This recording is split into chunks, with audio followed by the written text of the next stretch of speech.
Good morning students. आज surface chemistry के fourth lecture में हम करने वाले हैं preparation of colloidal sol. Okay, mostly जो बात करेंगे हम बात करेंगे लायोफोबिक सोल्स के बारे में, क्योंकि लायोफिलिक तो आसानी से प्रिपेयर हो जाते हैं। ओके, थोड़ा कॉम्प्लेक्स हमारा लायोफोबिक सोल ही होता है। ओके, उससे पहले एक इंफॉर्मेशन मैं आपको देना चाहूंगा जो आप अपने जूनियर +1 के स्टूडेंट्स को पास ऑन कर सकते हैं।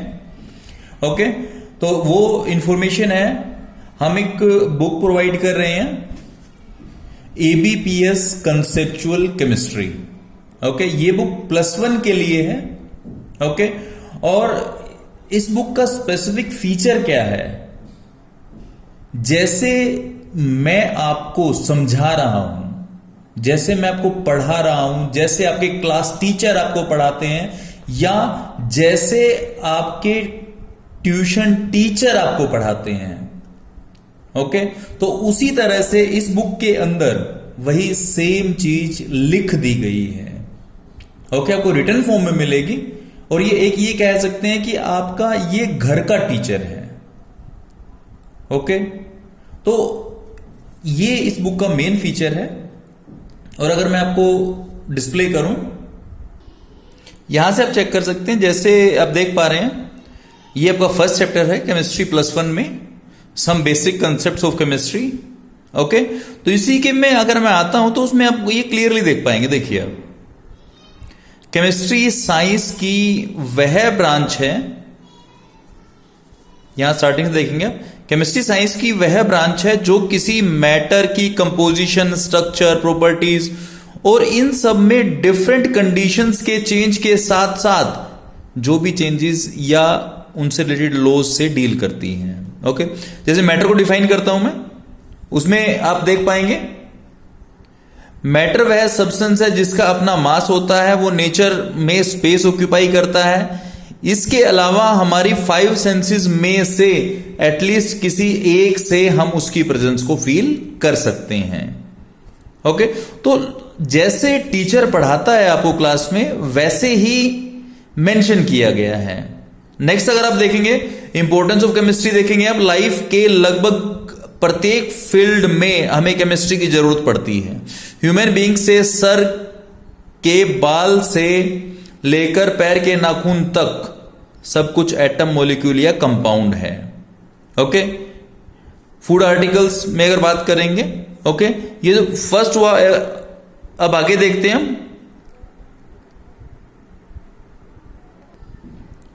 सिग्निफिकेंट फिगर्स पढ़ा होगा आपने, उसके अंदर आप देख सकते हैं रूल्स हैं, सब नॉन जीरो और वे सभी जीरो जो नॉन जीरो डिजिट के बीच में होती है सिग्निफिकर के लिए काउंट होती हैं। फॉर एग्जांपल 576 सेंटीमीटर 3 सिग्निफिकर हो गए, 0.79 to 3 हो जाते हैं, 2.009 जीरो बीच में आ गए हैं। ओके, तो 4 हो गए, 502 3 सिग्निफिकेंट फिगर हो जाते हैं।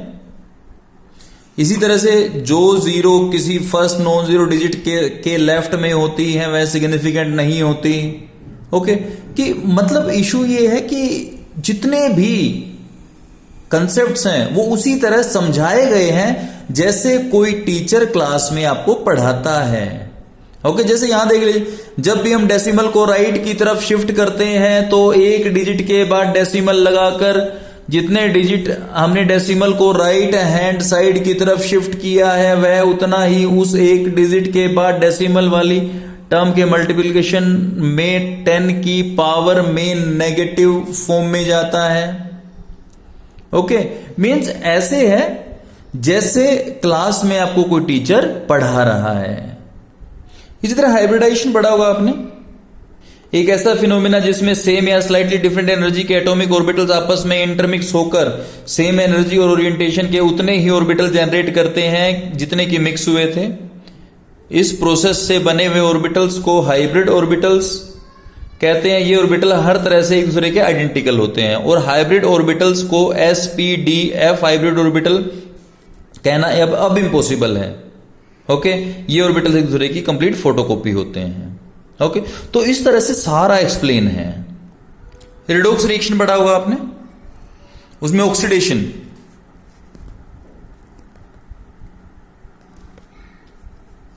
में देखेंगे ऑक्सीजन एक इलेक्ट्रोनेगेटिव एलिमेंट होता है। ऐसा प्रोसेस जिसमें ऑक्सीजन या इस जैसे इलेक्ट्रोनेगेटिव एलिमेंट का एडिशन हो उसे ऑक्सीडेशन कहते हैं। या ऐसा प्रोसीजर जिसमें हाइड्रोजन या किसी इलेक्ट्रोपॉजिटिव एलिमेंट का रिमूवल होता है उसे भी ऑक्सीडेशन ही कहा जाता है। ओके, और definitions as it is English में भी दे दी गई साथ में। ऑक्सीडेशन में be defined as a process which involve the addition of oxygen और एनी अदर इलेक्ट्रोनेगेटिव एलिमेंट और a process which involves the removal of hydrogen or any other electropositive element. This is called oxidation. Okay? अब एक last इसी में sublimation और check कर लेते हैं। सब्लिमेशन पढ़ा होगा आपने ऑर्गेनिक में। हीट करने पर किसी सॉलिड का लिक्विड स्टेट में ना जाकर सीधे गैसियस स्टेट में कन्वर्ट हो जाना और इन्हीं वेपर्स को जब हम कूल करते हैं तो उनका डायरेक्ट सॉलिड स्टेट में कन्वर्ट होना सब्लिमेशन कहलाता है। Okay, the process in which a compound is converted to gaseous state directly upon heating without intermediate liquid state और and vice versa on cooling is called sublimation. केवल वो substance जिनका vapour pressure उनके melting point तक पहुंचने से पहले ही atmospheric pressure में के इक्वल हो जाता है सब्लाइम हो सकते हैं। ओके, तो ये इसका मेन फीचर है। तो मैं ये इस बुक को देखकर ये श्योरिटी से कह सकता हूं कि अगर कोई बच्चा बिना ट्यूशन पढ़ना चाहता है घर पे तो इजीली पढ़ सकता है, कोई ज्यादा दिक्कत उसमें नहीं आती, क्योंकि जैसा टीचर पढ़ाता है वैसे ही आपको दिया गया है। ओके, सेकंड थिंग ये है कि मार्केट में कोई भी बुक, कोई भी टेक्स्ट बुक +1 लेवल पे एटलीस्ट 1000 से अबव जाती है। ओके, और ये बुक्स उन बुक्स से काफी चीप है। ओके, और आप इसको पढ़कर आपको ट्यूशन की मिनिमम जरूरत है, आप क्लास टीचर के साथ में बहुत अच्छे रिजल्ट्स दे सकते हैं। और इसको हम बच्चों के ऊपर टेस्ट भी कर चुके हैं, जो रिजल्ट्स आए हैं वो बेहतरीन हैं। ओके, इसके बाद अब जो है हम स्टार्ट कर रहे हैं अपना सरफेस केमिस्ट्री का 4th लेक्चर, इसमें प्रिपरेशन ऑफ कोलोइडल सोल पढ़ेंगे। तो लायोफोबिक सोल्स बनाने के लिए, क्योंकि जो आपके लायोफिलिक सोल्स हैं वो तो डायरेक्टली मिक्सिंग के साथ प्रिपेयर हो जाते हैं, तो मेजर प्रॉब्लम हमें उसमें नहीं आती है बिल्कुल भी। ओके, मेन जो दिक्कत आती है वो आती है लायोफोबिक सोल्स के लिए। ओके, तो फर्स्ट इसके अंदर लायोफोबिक के अंदर फर्स्ट जो मेथड डिस्कस करना चाहता हूं दैट इज डिस्पर्शन मेथड, और डिसइंटीग्रेशन मेथड भी कहता हूं मैं इसको। ओके, तो डिस्पर्शन मेथड में नाम से ही क्लियर हो जाता है कि हम क्या करते हैं कि बड़े पार्टिकल्स को छोटे पार्टिकल्स में ब्रेक करते हैं जिसका साइज कोलोइडल साइज तक होता है। ओके, हम अगर जनरल बात करूं तो मेरे पास ट्रू, कोलोइडल और सस्पेंशन, ये 3 टाइप के सॉल्यूशन मैंने कल भी किए हैं। ओके, और अगर मैं इनकी बात करता हूं, ट्रू का साइज छोटा होता है, सस्पेंशन का बड़ा होता है। इट मीन्स अगर बड़े साइज को मैं छोटा ले और कोलोइडल तक रोक लूं तो मेरा कोलोइडल बन जाएगा। ट्रू जो है उसके पार्टिकल साइज छोटा है, छोटा होने के कारण क्या होगा, अब मैं इसको क्या करूंगा, एसोसिएट करूंगा इसके मॉलिक्यूल्स को, और यहां तक अगर ले आता हूं तो वो कोलोइडल बन जाता है। मीन्स कोलोइडल के लिए मेरे को पार्टिकल साइज को कंट्रोल करना पड़ेगा, क्योंकि अगर एसोसिएट होते गए तो हो सकता है कोलोइडल क्रॉस करके सस्पेंशन तक पहुंच जाए। ये सस्पेंशन को मैं ब्रेक करता हूं तो हो सकता है कि ब्रेक होता होता इतना छोटा साइज हो जाए, ट्रू तक हो जाए वो। ओके, तो कंट्रोल्ड क्या होगा मेरा, कोलोइडल सॉल्यूशन। ओके, तो डिस्पर्शन मेथड में फर्स्ट, इसी में जो डिस्पर्शन मेथड का फर्स्ट पार्ट है that is called mechanical disintegration.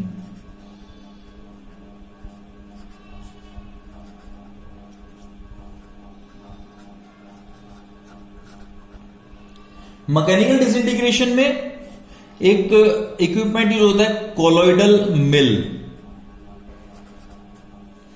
ये आपके जो घरों में आपका फ्लोर मिल होता है, आटा बनाने के लिए चक्की जो होती है वो लगभग उसी तरह की होती है। ओके, ये डायग्राम होता है उसका। ओके, जैसे चक्की के अंदर क्या होता है, एक नीचे आपका पत्थर होता है, एक ऊपर पत्थर होता है, सेम उसी तरह से होता है। ओके, चक्की में क्या होता है कि नीचे वाला जो आपका पत्थर है वो घूमता नहीं है, ऊपर वाला घूमता है, एक ही घूमता है। ओके, तो उसमें क्या होता है, आपका आटा बनता है। आटा ऊपर से क्या, ऊपर से गेहूं डाल देते हो, वीट डाल देते हो, वीट डालने के बाद यहां पहुंचता है। ओके, और इसके बीच में क्या होता है, इधर से और इधर जब ये घूमता है तो वो उसको पल्वराइजेशन करता है, पाउडर बना देता है। ओके, अब इसमें क्या होता है, क्योंकि हमें कोलोइडल लेवल तक जाना है, तो इट मींस क्या होगा, यहां एफिशिएंसी ज्यादा चाहिए हमें। ओके, और एफिशिएंसी ज्यादा चाहिए, इसके लिए हम क्या करते हैं, ये जो पत्थर थे वहां पे, वहां ये स्टील डिस्क ले लेते हैं हम। ओके, स्टील डिस्क लेते हैं, उनके बीच में थोड़ा सा गैप होता है इन दोनों के बीच में।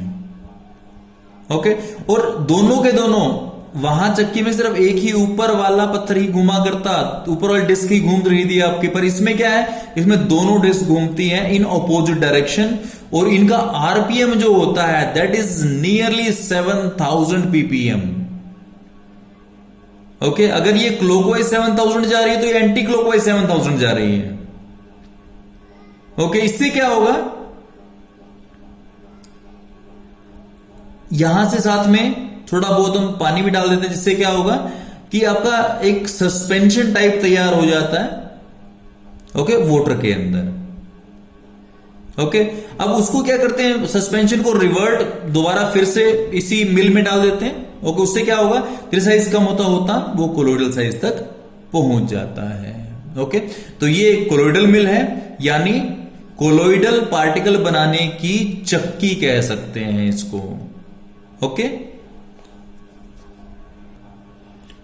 अब इसके बाद सेकंड मेथड इसमें आता है इलेक्ट्रो डिसइंटीग्रेशन। इलेक्ट्रो से क्लियर है कि इलेक्ट्रिक फील्ड या इलेक्ट्रिकल चार्ज की जरूर रिक्वायरमेंट होगी मेरे को। ओके, तो इसके लिए ब्रैडिक्स मेथड होता है। ओके, ब्रैडिक्स मेथड का डायग्राम ये मेरे पास, जिसके अंदर मैं क्या कर रहा हूं, देखिए बाहर वाला कंटेनर टब या जो भी आपके पास है, उसमें क्या किया मैंने, आइस फिल कर ली है। ओके, इसके अंदर डिस्पर्शन मीडियम, ये दोनों मेटल इलेक्ट्रोड्स हैं।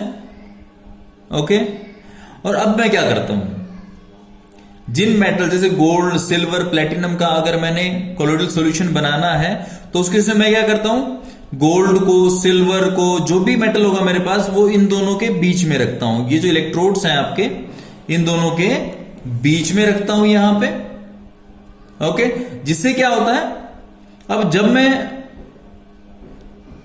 इन इलेक्ट्रोड्स के थ्रू करंट पास करता हूं, ओके, तो क्या होता है कि ऐसे टिप्स जो आपके पास जो सॉल्यूशन डिस्पर्शन मीडियम में डिप है, उन दोनों के बीच हीट आर्क प्रोड्यूस होती है। हीट आर्क का मतलब क्या है, हीट जनरेट होती है, काफी गर्म करते हैं दोनों बीच में, बिल्कुल।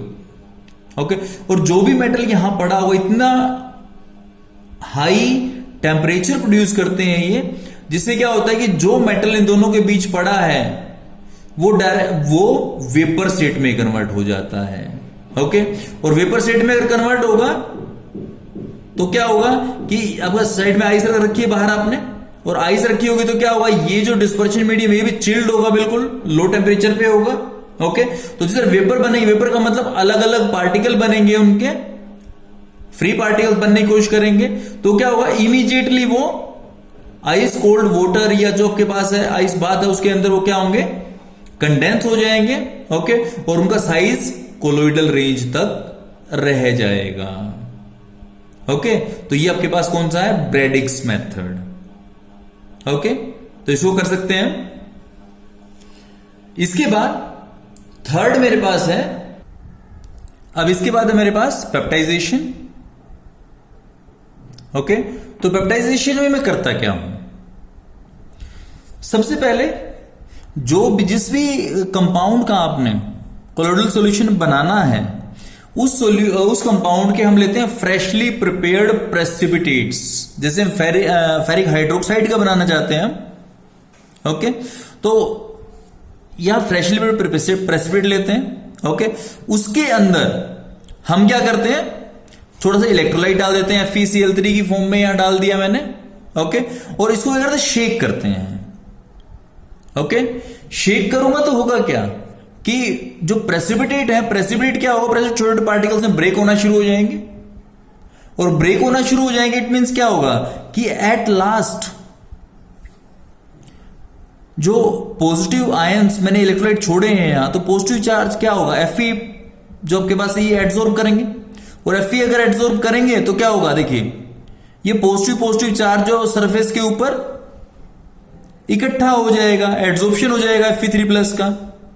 ओके, और उसके बाद क्या होगा, ये पॉजिटिव जो है, ये पार्टिकल जो अलग अलग दिखा रखे हैं मैंने, ये क्या करेंगे, दूसरे को रिपेल करेंगे। इट मींस आपस में मिक्स नहीं होंगे, और मिक्स नहीं होंगे तो क्या होगा, स्टेबल हो जाएंगे। ओके, तो इस तरह से मैं क्या करता हूं, पेप्टाइजेशन से मैं कोलोइडल सॉल्यूशन या कोलोइडल सोल बोल सकता हूं मैं उसको प्रिपेयर कर सकता हूं। ओके, और इसका रीजन अगर बात करूं मैं तो क्या होता है, कोज ऑफ पेप्टाइजेशन थोड़ी देर पहले पढ़ा भी हमने। जिस तरह से इलेक्ट्रोलाइट को ऐड करते हैं हम किसमें, फ्रेशली प्रेसिपिटेट सब्सटेंस के अंदर। ओके, तो वो क्या करेंगे कि ये तो पॉजिटिव या नेगेटिव, ये तो Fe3+ या Cl- दोनों में से किसी एक को एब्जॉर्ब करेंगे, एक को एब्जॉर्ब करते हैं। ओके, दो तरह के सोल होते हैं, एक पॉजिटिव सोल और एक नेगेटिव सोल। यहां जो बना रहा हूं ये पॉजिटिव सोल बन रहा है मेरे पास। ओके, और इसी कारण मैंने पहले पढ़ ही चुका हूं, इलेक्ट्रोस्टैटिक रिपल्शन हो जाएंगे इनके बीच में। ओके, और इलेक्ट्रोस्टैटिक रिपल्शन होके स्टेबल हो जाएगा। तो ये आपके पास है preparation of colloidal sol by peptization. ये जो सब मेथड थे, ये मेथड मेरे पास थे डिस्पर्शन के अंडर। मैं बड़े पार्टिकल का छोटा पार्टिकल बना रहा हूं। अब मैं इससे रिवर्ट चलूंगा, उन सब मेथड को क्या कहते हैं, कंडेंसेशन और एग्रीगेशन मेथड्स।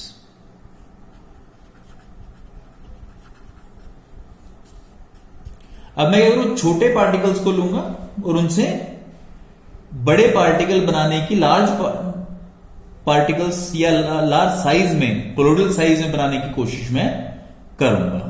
ओके, तो इसी में आता है फर्स्ट बाय केमिकल रिएक्शंस। अलग अलग टाइप की केमिकल रिएक्शंस पिक करेंगे हम। ओके, और उनसे क्या बनाएंगे, कोलोइडल सोल बनाएंगे हम। ठीक है, तो केमिकल रिएक्शंस के अंदर फर्स्ट आता है मेरे पास बाय डबल डिकम्पोजिशन।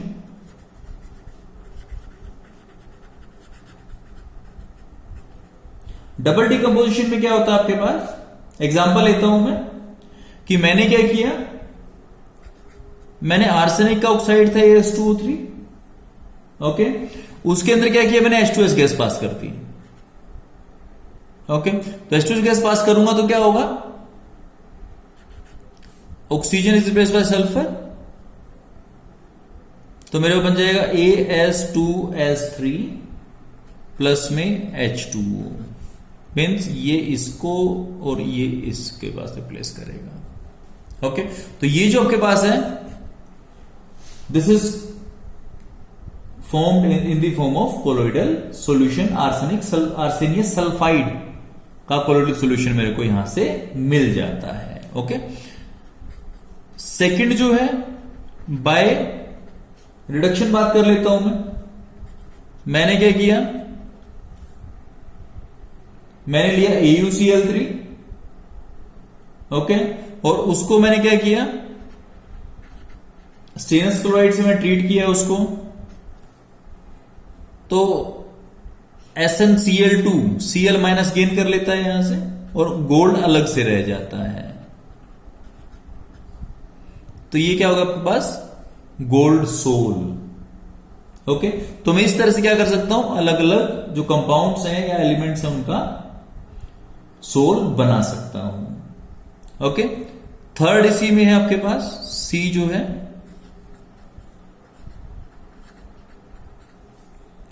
हम ऑक्सीडेशन से भी सोल बना सकते हैं। वो कैसे बना सकते हैं?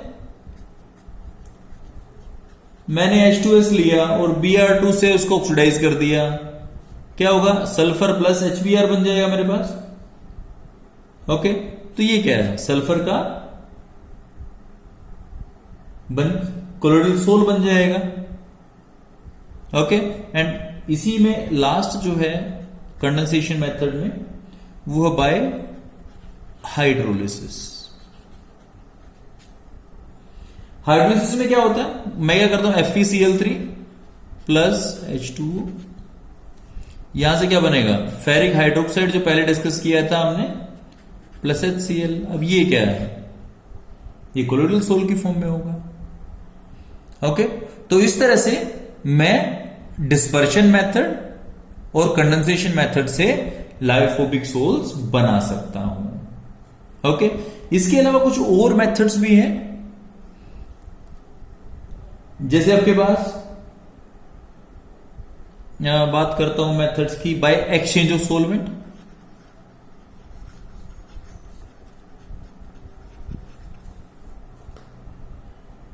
ठीक है, जैसे मैं अगर बात करूं सल्फर या फोस्फोरस, ये जो आपके पास कंपाउंड्स हैं, ये जो आपके पास सब्सटेंस हैं, ये अल्कोहल में काफी अच्छे सोल्यूबल होते हैं, काफी अच्छे सोल्यूबल होते हैं। ओके, बट वाटर में काफी कम सोल्यूबल होते हैं। ओके, अगर मैं इनके अल्कोहलिक सॉल्यूशन को वाटर के अंदर पोर कर दूं, ओके, कि अगर मैं जो, क्योंकि ये मेरे को पता है अल्कोहल में काफी अच्छे सोल्यूबल होते हैं। ओके, अब मैंने अल्कोहल का सॉल्यूशन बनाया, इसके अंदर सल्फर और फास्फोरस का अल्कोहलिक सॉल्यूशन बनाया मैंने, और उनको किसके अंदर डाल दिया? वाटर के अंदर डाल दिया। ओके, तो क्या होगा? सल्फर और फास्फोरस का कोलोइडल सॉल्यूशन मेरे को उससे मिल सकता है। ओके, इसी तरह एक मेथड और है आपके पास, by condensing vapours of a substance in a solvent. भाई सोलवेंट के अंदर किसी भी सब्सटेंस के वेपर्स को कंडेंस कर दे डायरेक्टली। ओके, और इसके लिए होता है आपके पास सल्फर या मरकरी। सल्फर के वेपर्स ले लो, ओके, या मरकरी के ले लो, उन्होंने क्या करो? वेपर्स को पास कर दो कोल्ड वाटर से। ओके, और कोल्ड वाटर के साथ में कुछ स्टेबलाइजिंग एजेंट और चाहिएगा, जैसे अमोनियम नाइट्रेट हो गया।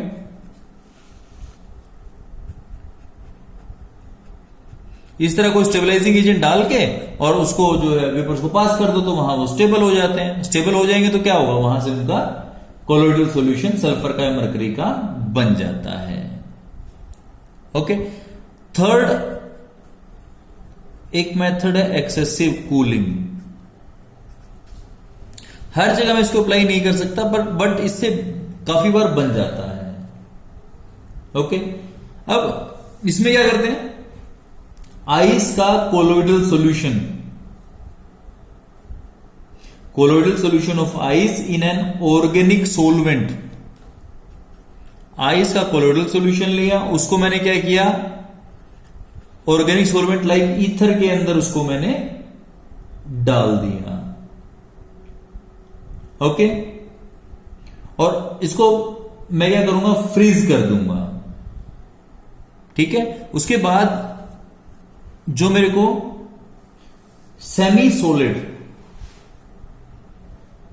ओके, सेमी सॉलिड सॉल्यूशन मिलेगा, वो आइस का ईथर में कोलोइडल सॉल्यूशन हो जाएगा। कोलोइडल सोल बोल सकता हूं मैं उसको। ओके, अब मैं बात कर रहा हूं प्यूरिफिकेशन ऑफ कोलोइडल सोल के लिए। ओके, अब जब भी हम कोई कोलोइडल सॉल्यूशन प्रिपेयर करते हैं, उस केस में जो आपके कोलोइडल सोल तैयार होता है, उसके अंदर काफी अमाउंट में इलेक्ट्रोलाइट प्रेजेंट होता है, काफी केसेस में इलेक्ट्रोलाइट प्रेजेंट होता है। ओके, और जो इलेक्ट्रोलाइट का नेचर होता है दैट इज क्रिस्टलोइडल नेचर में होता है।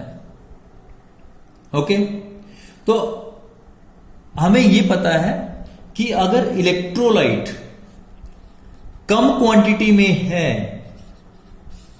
तो ये क्या करता है, मेरे कोलोइडल सॉल्यूशन को स्टेबल करता है। ओके, अगर कम क्वांटिटी में तो ये मेरे सोल को स्टेबल करता है, और अगर ज्यादा क्वांटिटी में हो तो क्या करेगा, ये उसी को कोएगुलेट या प्रेसिपिटेट कर देगा।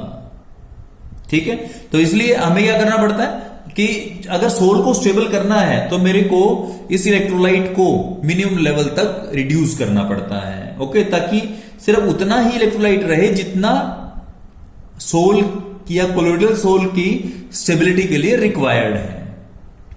ओके, और इसी इलेक्ट्रोलाइट की कंसंट्रेशन को, इंप्योरिटी को, क्योंकि जो सोल है, सोल के अंदर तो इलेक्ट्रोलाइट तो एज इंप्योरिटी काम कर रहा है, इस इलेक्ट्रोलाइट की इंप्योरिटी को मिनिमम रिक्वायर्ड लेवल, ठीक है, मिनिमम होना चाहिए और रिक्वायर्ड जितना चाहिए मेरे को उस तक पहुंचाना, that is called purification of colloidal sol बोलता हूं मैं। ओके, तो अब बात आती है कि कौन कौन से मेथड से मैं प्यूरिफाई कर सकता हूं। तो फर्स्ट मेथड जो मेरे पास है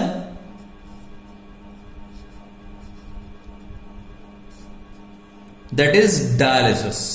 डायलिसिस का मतलब क्या है, आपने सुना होगा कि किडनी का डायलिसिस होता है। कुछ लोग जिनकी किडनी में प्रॉब्लम होती है, किडनी प्रॉपरली वर्क नहीं कर पाती, क्योंकि किडनी क्या है, किडनी मेरी बॉडी की एक फिल्ट्रेशन यूनिट है।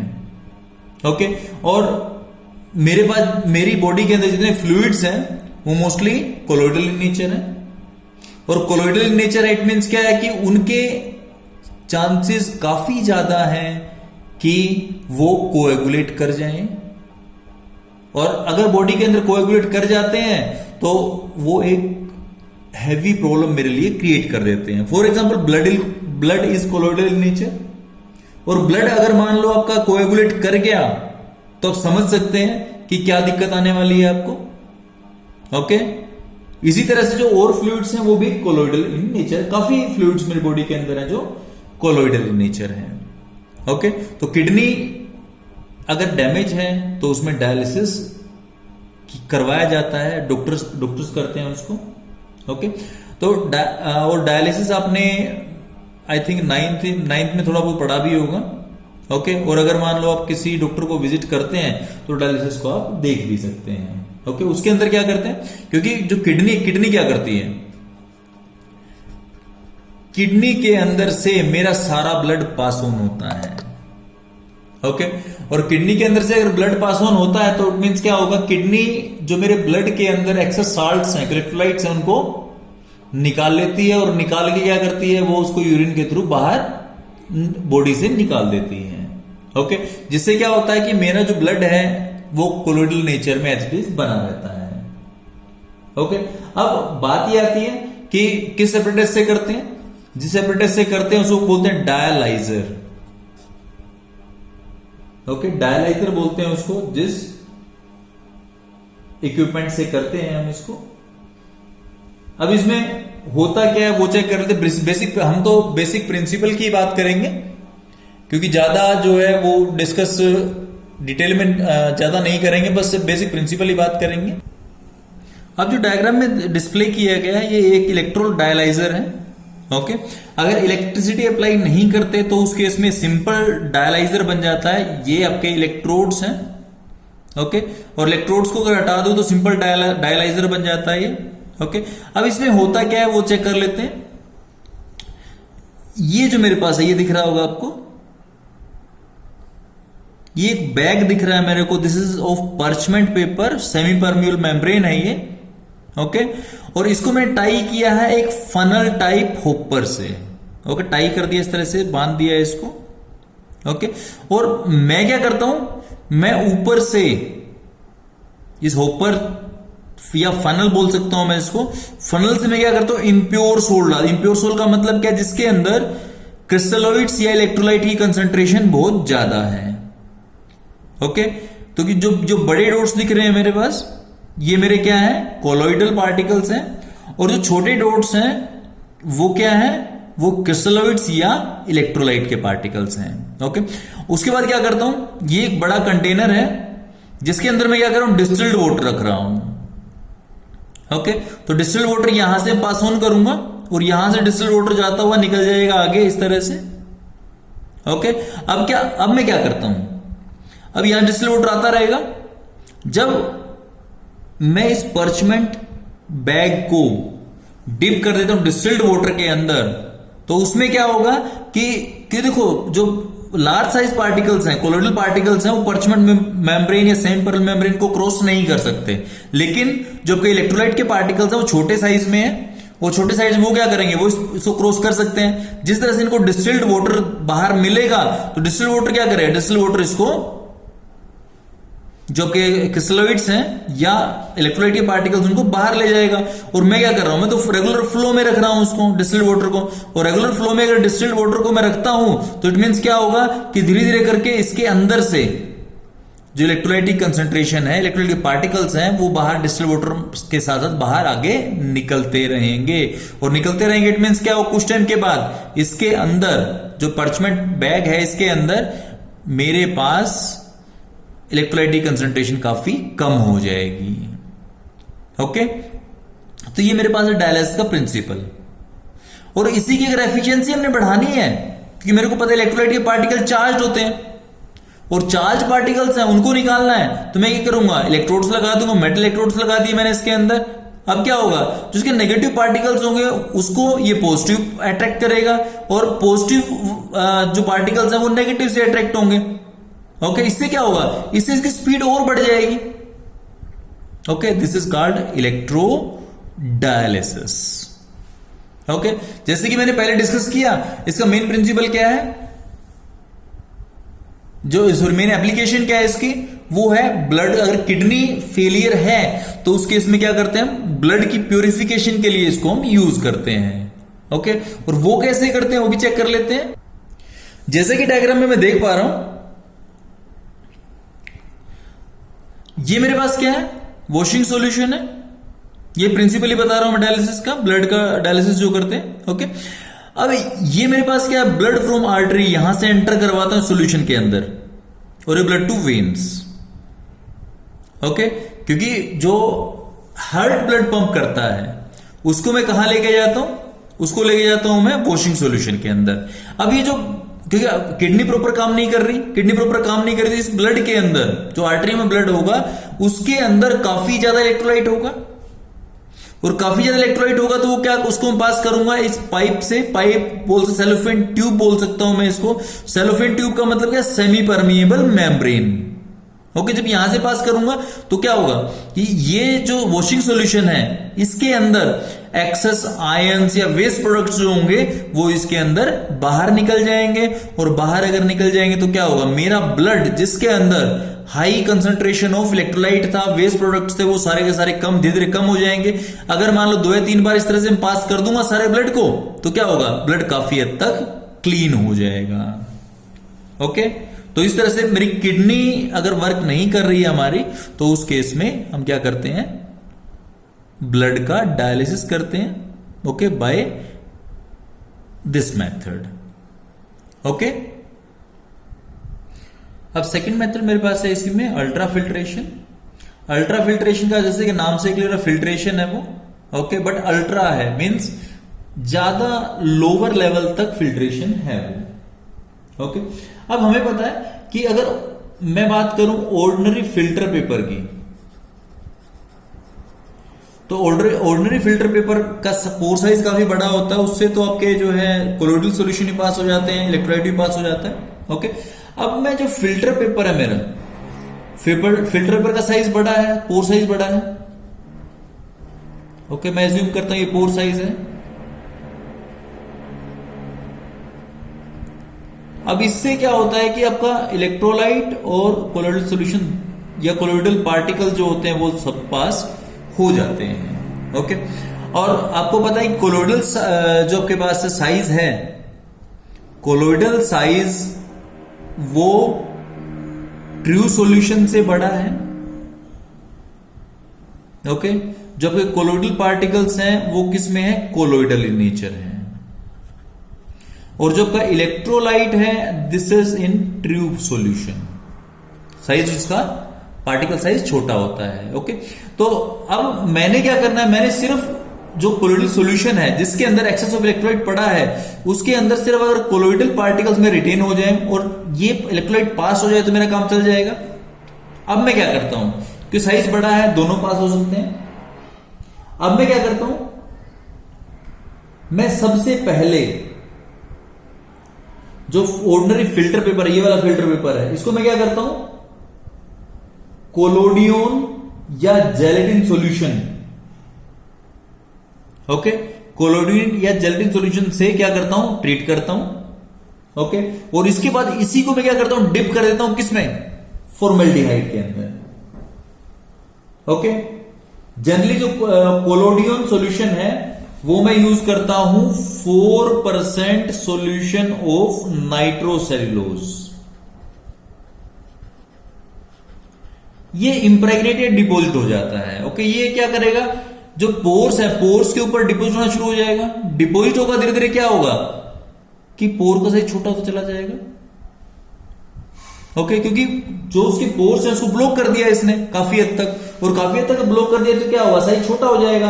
और छोटा हो जाएगा इट मींस क्या होगा, कोलोइडल साइज जो कोलोइडल पार्टिकल्स हैं उनसे छोटा हो जाएगा। उनसे छोटा होने का मतलब क्या है, अब कोलोइडल पार्टिकल्स तो इसमें से फिल्टर होंगे ही नहीं, केवल इलेक्ट्रोलाइट के पार्टिकल्स जो हैं सिर्फ वो पास होंगे इसमें से। ओके, पोर साइज रिड्यूस हो जाता है। ओके, और इस तरह से जो filter paper pore size reduce करके या इंप्रेग्नेट करके जो फिल्टर पेपर, नया फिल्टर पेपर बनता है उसको बोलता हूं मैं अल्ट्रा फिल्टर। ओके, और अल्ट्रा फिल्टर जो होता है इससे अगर फिल्ट्रेशन करता हूं उसको बोलता हूं अल्ट्रा फिल्ट्रेशन।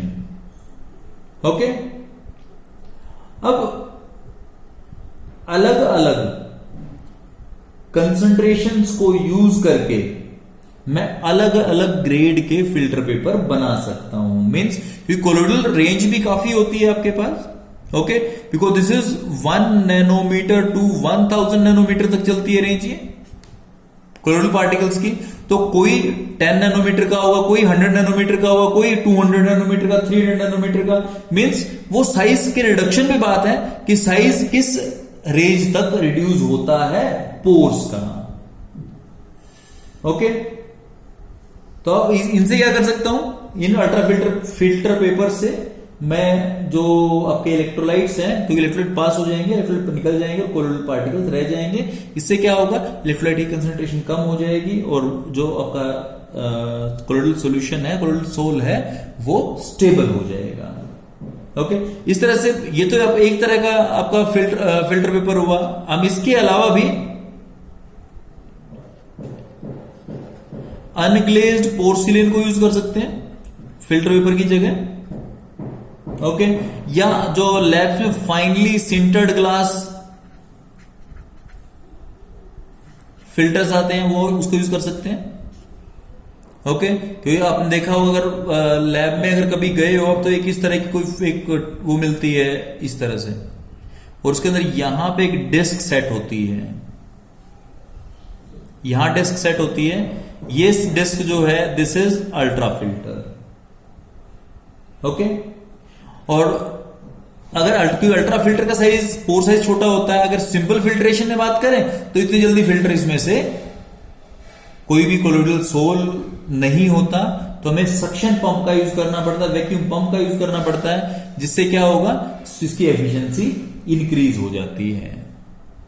ओके, इसके बाद थर्ड जो आता है मेरे पास वो मेथड आता है अल्ट्रा सेंट्रीफ्यूगेशन।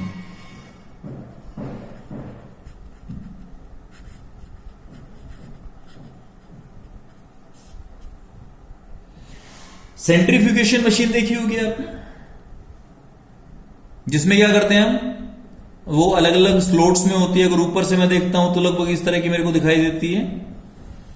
इस तरह की होती है, ऊपर से बीच में छेद होता है। ये आपका मेटल की बॉडी होती है, नीचे सेंटर में एक्सेल होता है, इधर टेस्ट ट्यूब स्टैंड, इधर टेस्ट ट्यूब, मतलब 4, 6, 8 वाली अलग अलग होती है वो। ओके, तो इसके अंदर मैं क्या करता हूं, जो भी आपका कोलोइडल सोल है, मैं क्या करता हूं, टेस्ट ट्यूब के अंदर डालता हूं उसको। ओके, और टेस्ट ट्यूब के अंदर डाल के इस टेस्ट ट्यूब को रख देता हूं इसके अंदर, इधर बैलेंसर रखता हूं इसका। ओके, क्योंकि दोनों, अगर मान लो मैंने ठीक घुमाना है, सही इसको रोटेट करना है, तो उसके इसमें मेरे को बैलेंसर चाहिए सामने, या दोनों दो टेस्ट ट्यूब कोलोइडल सॉल्यूशन की रख दो आप, बट विद इक्वल वेट, ठीक है, अनबैलेंस ना हो। ओके, उसके बाद क्या करता हूं, मैं इसको रोटेट करता हूं।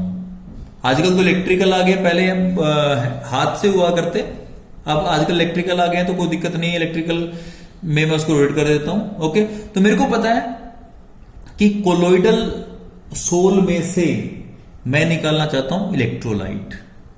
ओके, इलेक्ट्रोलाइट ट्रू सॉल्यूशन में है, जो आपके पास कोलोइडल पार्टिकल्स हैं वो कोलोइडल सोल की फॉर्म में है, कोलोइडल पार्टिकल्स की रेंज में है। ओके, तो मैं इसको भर के रख देता हूं। जब मैं इसको रोटेट करूंगा तो क्या होगा, मेरे कोलोइडल पार्टिकल्स की जो सेटलमेंट है, सेटलिंग है, वो ज्यादा होती है as compare to true electrolytes के कंपेरेटिवली। तो क्या होगा कि मैं इसको सेंट्रीफ्यूज करूंगा, सेंट्रीफ्यूज करने से क्या होगा, कोलोइडल पार्टिकल नीचे सेटल हो जाएंगे, और बट जो इलेक्ट्रोलाइटिक पार्टिकल्स हैं वो यहीं के यहीं रहेंगे। मैं क्या करता हूं, इस टेस्ट ट्यूब को लेता हूं, सेंट्रीफ्यूज करता हूं। ओके, तो उसके बाद क्या होगा, कोलोइडल पार्टिकल नीचे, और ऊपर लिक्विड जो आपके पास सोलवेंट होगा, प्लस साथ में इलेक्ट्रोलाइट होगा, उसको मैं डिकेंट ऑफ कर देता हूं। ओके, और उसके अंदर फ्रेश सोलवेंट ऐड कर देता हूं। इससे क्या होगा कि मेरे पास जो इलेक्ट्रोलाइट की कंसेंट्रेशन है वो कम हो जाएगी। कोई इलेक्ट्रोलाइट तो जब डिकेंटिंग के टाइम क्या हुआ, सोलवेंट जब निकाला था मैंने, तो उस टाइम आपका काफी इलेक्ट्रोलाइट बाहर निकल जाता है। ओके, तो इस तरह से मैं क्या कर सकता हूं, एक या दो बार करूंगा तो काफी हद तक इलेक्ट्रोलाइट बाहर निकल जाएगा। और अगर इसकी स्पीड बहुत ज्यादा हो जाए, ओके, सिंपल सेंट्रीफ्यूगेशन में स्पीड बहुत ज्यादा नहीं होती, लेकिन अगर इसकी स्पीड बहुत ज्यादा हो जाए, उसको बोलता हूं मैं अल्ट्रा सेंट्रीफ्यूगेशन। ओके, आज के लिए इतना ही। नेक्स्ट क्लास के अंदर हम प्रॉपर्टीज ऑफ कोलोइडल सॉल्यूशन करेंगे। Okay, thank you and have a nice day.